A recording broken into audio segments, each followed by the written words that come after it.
جی بسم اللہ الرحمن الرحیم، السلام علیکم۔ اور پاکستان کے تمام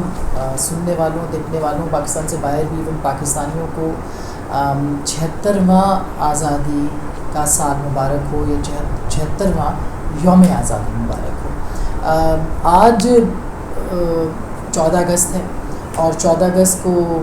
ہمیشہ ایک جو بھی سالگرہ جس کی بھی ہوتی ہے، اگر ہم اپنی سالگرہ بھی منائیں تو انٹروسپیکشن کرنی ہوتی ہے، اپنے اندر جائزہ دیکھنا ہوتا ہے، جھانکنا ہوتا ہے کہ ہم نے اپنی زندگی کی کتنی بہاریں دیکھی، اس میں کتنا کچھ ہم نے کھویا، کتنا پایا، ہم نے کیا کیا، ہمارا نظریہ کیا تھا، ہماری جد و جہد کیا تھی، ہماری منزل کیا تھی، ہمارا مقصد کیا تھا۔ اور اس کے مطابق جو ہے وہ انسان پھر اپنے آپ سے کچھ عزم کرتا ہے، کچھ وعدے کرتا ہے، کچھ عہد کرتا ہے، جن کی تکمیل کے لیے پھر وہ سال ہر سال محنت کرتا ہے، یا اس منزل کو پانے کے لیے، اس عہد کی تکمیل کے لیے اپنے آپ کو مگن کرتا ہے۔ تو ہمیں اب آج کے دن میں یہ ضرور سوچنا چاہیے، لحظہ بھر کے لیے، بحیثیت قوم نہ صحیح، بحیثیت فرد صحیح، کہ قوم کے ساتھ جو ہے وہ جڑ کے آپ کس طرح سے آپ نے کیا کیا ہے، آپ نے اپنی انفرادی حیثیت میں پاکستان کے لیے کیا کیا ہے، آپ اپنی انفرادی حیثیت میں پاکستان کے لیے کیا کر سکتے ہیں۔ مثلاً میرا شعبہ صحافت کا ہے، میں سچ بولنا چاہتی ہوں، بولتی رہی ہوں، بول رہی ہوں، اور بولوں گی انشاءاللہ، بغیر پابستہ حالات بنائے سچ کہوں گی، یہ میرا عہد ہے اپنے ساتھ۔ آپ کا عہد کیا ہے، یہ آپ نے ضرور جو ہے اس کے اوپر غور کرنا ہے اور بولنا بھی ہے۔ ہمارا آج کا جو گفتگو کا، یا جیسا کہنا چاہیے ہمارا جو آج کا ولاگ ہے، آپ نے دیکھا ہوگا تھوڑی دیر آج کے سارے ٹیلی ویژن اسکرینس پہ یہ چلتا رہا کہ ایک وزیر اعظم جو تھے وہ سابق وزیر اعظم ہو گئے، یعنی شہباز شریف صاحب، ایک نئے وزیر اعظم آ گئے جن کا نام انوار الحق کاکڑ صاحب ہے۔ بڑے ہی تہذیب کے ساتھ، تمیز کے ساتھ، ایک ڈیموکریسی کے ساتھ، ایک ڈیموکریٹک رویے کے ساتھ، ایک جمہوری رویے کے ساتھ، جمہوریت کے ساتھ، ادب کے ساتھ، تمیز کے ساتھ ایک شخص آیا، اور دوسرا جو ہے وہ سلامی لے کر رخصت ہوا۔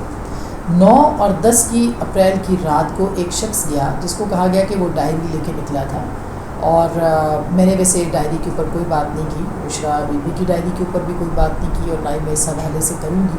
کیونکہ ہم نے تو تب سچ لکھا تھا۔ کہانی بڑے گھر کی جو میری کتاب کا عنوان بھی ہے، اور وہ DGI کی تعیناتی کے حوالے سے بھی ہے، جب کوئی نہیں لکھ رہا تھا، کوئی نہیں بول رہا تھا، لیکن میرا عنوان بشریٰ بی بی نہ تھی، میرا عنوان اس وقت کے وزیر اعظم تھے، جنہوں نے جو اس طرح کے فیصلے اس طرح کے حالات اور واقعات میں کرتے تھے، اور انتظار کرتے تھے کہ زحل کب ڈھلے گا، اور ٹائم کب بہتر ہوگا، ستارے جو ہیں وہ کیا کہتے ہیں، اور باقی چیزیں جو کیا کرتی ہیں۔ تو میرا خیال ہے کہ یہ ایک بہت اہم موضوع ہے، اس کے اوپر اس کو کسی اور وقت اٹھا رکھتے ہیں، جب سب لوگ بات کر رہے ہوں، ایک ہی چیز کو رگید رہے ہوں۔ تو میرا نہیں خیال کہ گد بننا چاہیے اور مردار کا گوشت جو ہے وہ نوچنا چاہیے، بلکہ بڑے سلیقے کے ساتھ جو ہے وہ اپنی بات کہہ کے آگے بڑھ جانا چاہیے۔ تو یہ جو آج ہم بات کریں گے وہ اسی کے اوپر ہے کہ کس طرح سے گوئبل آج بھی زندہ ہے، جھوٹ، پروپیگنڈا، چونکہ 14 اگست ہے آج، اس کے حوالے سے بات کریں گے کہ کس طرح سے پاکستان کے اندر جو ہے وہ ایک فیک جسے کہنا چاہیے، پچھلے چند سالوں کے اندر ایک مصنوعی، ایک خالی، ایک شیلو قسم کی آئیڈیالوجی اور نظریہ جو بیانیہ تشکیل دیا جاتا رہا۔ مثلا اکیلا ڈائری لے کر نکلا تھا، یہ بیانیہ بنایا گیا، اور جب کہ بعد میں توشہ خانہ بھی نکلا، 167 کے قریب جو ہے وہ تحائف بھی نکلے، وہاں پہ اور بھی بہت کچھ نکل رہا ہے جس کی تفصیلات میں نہیں جاتی، مگر یہ ایک بیانیہ تھا جو کہ بنایا گیا، اور بیانیے کی مقبولیت کے لیے جو ہے وہ ذہنوں کو، اصل میں جو ذہنی غلامی ہے وہ یہ ہے کہ کوئی تحقیق نہیں کرتا، کوئی اس کو پوچھتا نہیں ہے، اور اس کے اوپر جو ہے اس پروپیگنڈے پہ ہمارے عام سادہ لوگ ہیں جو کہ صرف نعرے کے اوپر، ریٹرک کے اوپر یقین رکھتے ہیں، وہ تحقیق میں نہیں جاتے، وہ سوچتے نہیں ہیں کہ اس کا مطلب کیا ہے، اس کا مقصد کیا ہے۔ بس چونکہ پاکستان کے ہاں ایک مختلف نظریے، مختلف ادوار کے اندر بہت بیانیے جو ہے زور پکڑتے رہے، انہی کی بنیاد کے اوپر جو ہے وہ جھوٹ گھڑا جاتا رہا، اور ابھی بھی آپ دیکھیں کہ جس طرح سے جھوٹ گھڑا گیا ہے پچھلے 5 سال میں، میرا نہیں خیال کہ پاکستان میں اس سے پہلے کبھی کسی نے گوئبل کا نام بھی سنا ہوگا، اور آج بھی پاکستان کے اندر یہ گوئبل جو کہ جرمنی، جو کہ نازی جرمنی کا حصہ تھا، جو ہٹلر کا اسپوکس پرسن تھا، جو ہٹلر کا دماغ تھا، وہ وہاں ختم ہو گیا، لیکن پاکستان کے اندر وہ گوئبل آج بھی زندہ ہے، اور وہ ہے ان لوگوں کی صورت میں جو کہ بظاہر ایک سیاسی جماعت کے کارکن ہیں، ایک سیاسی جماعت کے ساتھ وابستہ ہیں، لیکن ان کا رویہ جو ہے وہ ایک فسطائی رویہ ہے، اور اسی رویے کے اوپر ہم جو ہے وہ بات کریں گے۔ کل ہنا پرویز بٹ صاحبہ جو ہے ان کے ساتھ کچھ مناظر آپ نے دیکھا، وہ بھی اگین لندن کی گلیوں کے اندر ہوا، وہاں پہ زومبیز گھومتے رہتے ہیں جو کہ دبوچتے ہیں انسانوں کو اور پھر ان کو نوچنے کی کوشش کرتے ہیں۔ یہ ذہنی مریض ہیں، یہ ذہنی غلام ہیں، ان کے پاس آزادی نام کی کوئی چیز نہیں ہے، اور یہی رویہ ہے۔ یہ ہنا بٹ ہوں یا شیریں مزاری ہوں یا کوئی بھی خاتون ہو، کوئی بھی شخص ہو، میں یہ کہتی ہوں، کوئی مرد بھی ہو، تو کیا آپ کو لگتا ہے کہ ان کو ہراساں کرنا جائز ہے؟ ان کو سڑکوں پہ آوازیں لگانا، ان کے لیے اس طرح کے القابات استعمال کرنا، اس کے بیٹے کے سامنے اس کی توہین کرنا، ایک معصوم ذہن کے سامنے آپ نے اس کی ماں کو کس طرح سے پیش کیا ہے؟ میرا نہیں خیال کہ کوئی بھی اس کو سمجھ سکتا ہے، صرف وہ جو ذہن رکھنے والا شخص ہے وہی اس کو سمجھ سکتا ہے، اور ذہن رکھنے والے لوگ جو ہیں، کم از کم اس جماعت کے اندر، میں سب کی توہین نہیں کرتی، میرا اس کا کوئی مقصد نہیں ہے، لیکن اس میں کافی کم ہیں جو کہ سوچ سمجھ کے جو ہے وہ بات کرتے ہیں، یا سوچ سمجھ کے جو ہے وہ پروپیگنڈا کرتے ہیں، سوچ سمجھ کے اس کے اوپر بات کرتے ہیں۔ میرا خیال ہے کہ یہ ایک ایسی چیز تھی جو کہ کل ہوئی، اور بہت سارے لوگ اس کے اوپر تنقید کر رہے ہیں اور یہ کہہ رہے ہیں کہ اچھا اس کو جوڑیں، کہاں جوڑیں؟ ان عورتوں کے ساتھ جو کہ 9 مئی کے تشدد میں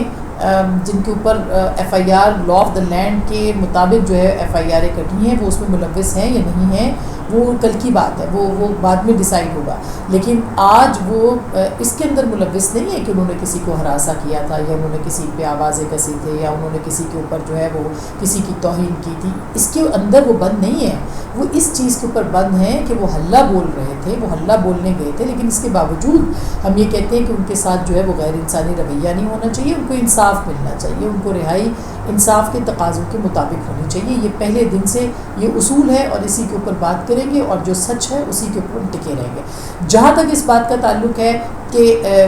ہنا پرویز بٹ کے ساتھ کوئی معمولی، یہ قابل مذمت ہے یہ بات، مگر یہ کہ آپ کو وہ عورتیں نظر نہ آئیں جو 9 مئی کے ساتھ تھیں، یہ بیانیہ جو ہے پاکستان کے اندر جو بنانے کی کوشش کی جا رہی ہے۔ تو ہنا بٹ ایک سیاسی کارکن ہے، ایک ایم پی اے رہی ہیں،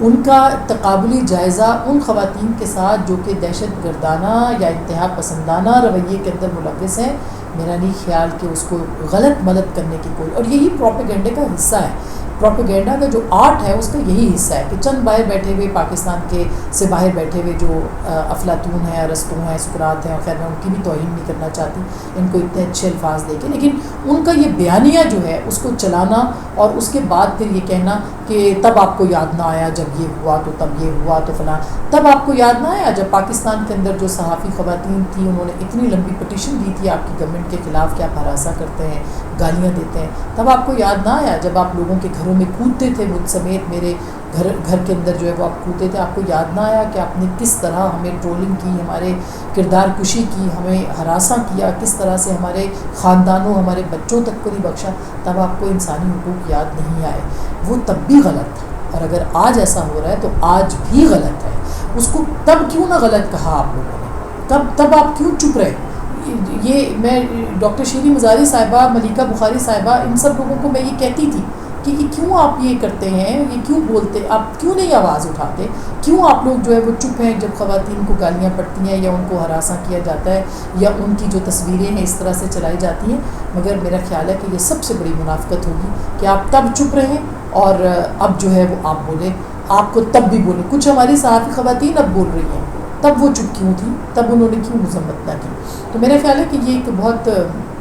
دوغلاپن ہے، اس کو دور ضرور کرنا چاہیے۔ اچھا، جہاں تک اس بات کا تعلق ہے کہ پروپیگنڈا کی طاقت کا اندازہ آپ لگائیے کہ کس طرح سے باہر بیٹھے ہوئے لوگ جو ہیں وہ، اور ڈوئل نیشنلٹی والے، انہوں نے چند دن پہلے یہ مہم شروع کی 14 اگست سے کہ پاکستان کا پرچم جو ہے وہ آپ تحریک انصاف کا پرچم جو ہے وہ لہرائیں۔ اچھا، تحریک انصاف کے پرچم اتنے نہیں لہرائے گئے جتنے کہ سوشل میڈیا پہ پھیلائے گئے۔ لہرانا اور پھیلانا دو الگ الگ چیزیں ہیں، اور اسی چیز کا جو ہے وہ فائدہ اٹھایا گیا کہ پروپیگنڈا ایسا ہے کہ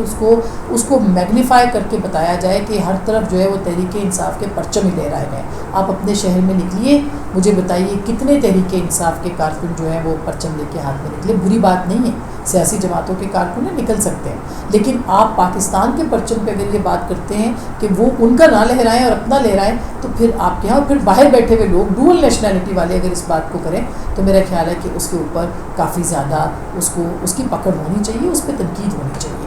پکڑ سے مطلب تنقید ہے، کوئی اور نہیں ہے. اسی طرح سے آپ نے دیکھا ہے کہ ایک ویڈیو یہ چلائی گئی کہ جو ایک شخص ہے وہ گاڑی کے اندر نغمے لگا کے سن رہا تھا، اس کو مار پیٹ، یعنی ویڈیو صرف اتنی ہے کہ ٹریفک پولیس ایک شخص کو نکال کے مار پیٹ کر رہی ہے. اس کی کوئی آواز نہیں ہے، اس کے اندر کوئی ساؤنڈ نہیں ہے، اس کے اندر کوئی نعرہ لگایا. اوپر کیپشن کیا ہے کہ پی ٹی آئی کا ورکر جو ہے وہ چونکہ اپنی پارٹی کا نغمہ سن رہا تھا اس لیے اس کو نکال کر مارا گیا. پروپیگنڈا آپ دیکھیے اور اس کو کیسے پھیلایا گیا اس کے بعد، یہ آپ تصور بھی نہیں کر سکتے. یہ ہے پروپیگنڈا جو کہ گوئبل اس وقت کرتا تھا، وہ وربل تھا، اس کے بعد سوشل میڈیا نہیں تھا. اس وقت جو ہے وہ پاکستان کے اندر گوئبل جو ہیں وہ جھوٹ کو پاؤ فراہم کر رہے ہیں اور اس طرح سے اچھا پھر ایک اس کی اور ایگزامپل آپ دیکھیے کہ کیا ہوا. ابھی حال ہی میں ہمایوں دلاور صاحب جو کہ ایک ٹریننگ پروگرام کے اوپر لندن میں موجود ہیں، ان کے خلاف پروپیگنڈا شروع کیا ہے.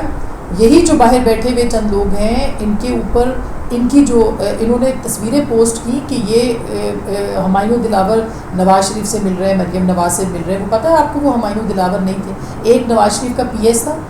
ان کے جو پرسنل سیکرٹری ہیں وہ ہیں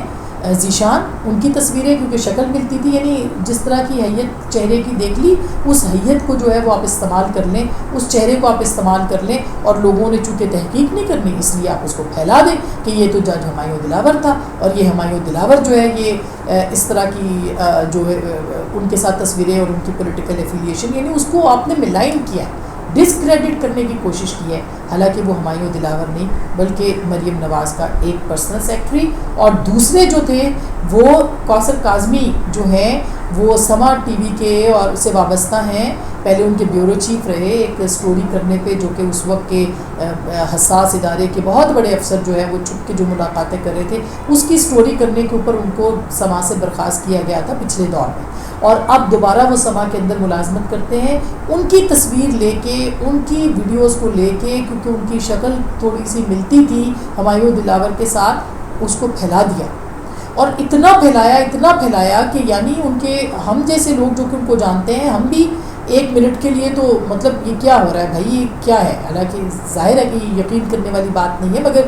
اس طرح کی صورتحال جو ہے وہ آپ نے پیدا کر دی. اس کو کیا کہتے ہیں؟ یہ پروپیگنڈا ہے، یہ منفی پروپیگنڈا ہے، یہ فیک نیوز ہے، یہ جھوٹی خبر ہے، یہ جھوٹ کو پاؤں لگانے کے مترادف ہے، اور یہ پروپیگنڈسٹ ہیں. ان کا صحافت سے، سیاست سے کوئی تعلق نہیں ہے. یہ ہائر شدہ لوگ ہوتے ہیں جن کو کہ آپ جو ہے وہ جو پروپیگنڈا کرتے ہیں. اچھا پھر ایک اور ویڈیو بھی میں آپ کو بتا دوں کہ واگا بارڈر کے اوپر جو ہوتی ہے آپ کی جو پریڈ ہوتی ہے، اس پریڈ کے موقع کے اوپر پاکستان کی خالی کرسیاں جو کہ انڈیا کی سائڈ سے جو ہے وہ عکس لیا گیا. اگر آپ اس کو غور سے دیکھیں، انڈیا کی طرف سے عکس لیا گیا ہے، اور جو میں نے اس کو تھوڑا سا تحقیق کی تو پتہ چلا کہ وہ شاید کسی فلم کا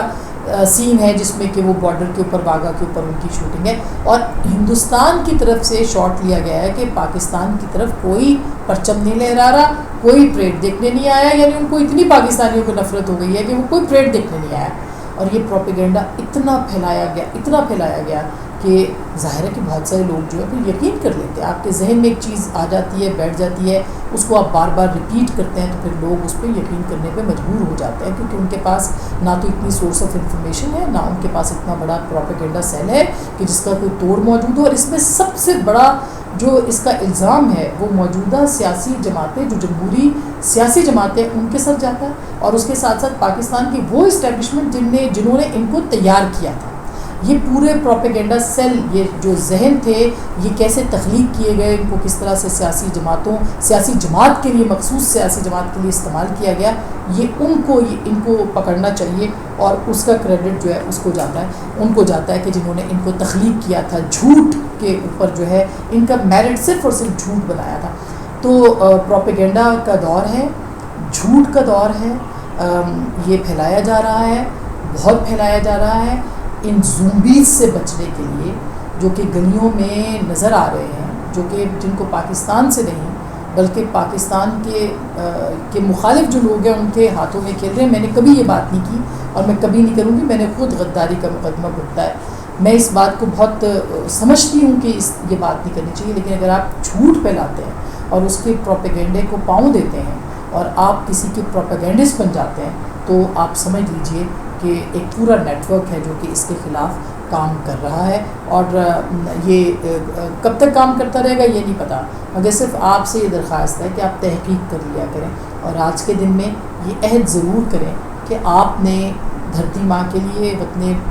عزیز کے لیے, اس پاک زمین کے لیے آپ نے کیا کنٹریبیوٹ کیا ہے. اور وہ کوئی کنٹریبیوشن نہیں ہے سوائے اس کے کہ جو کام آپ کر رہے ہیں وہ نیک نیتی اور خلوص کے ساتھ کریں.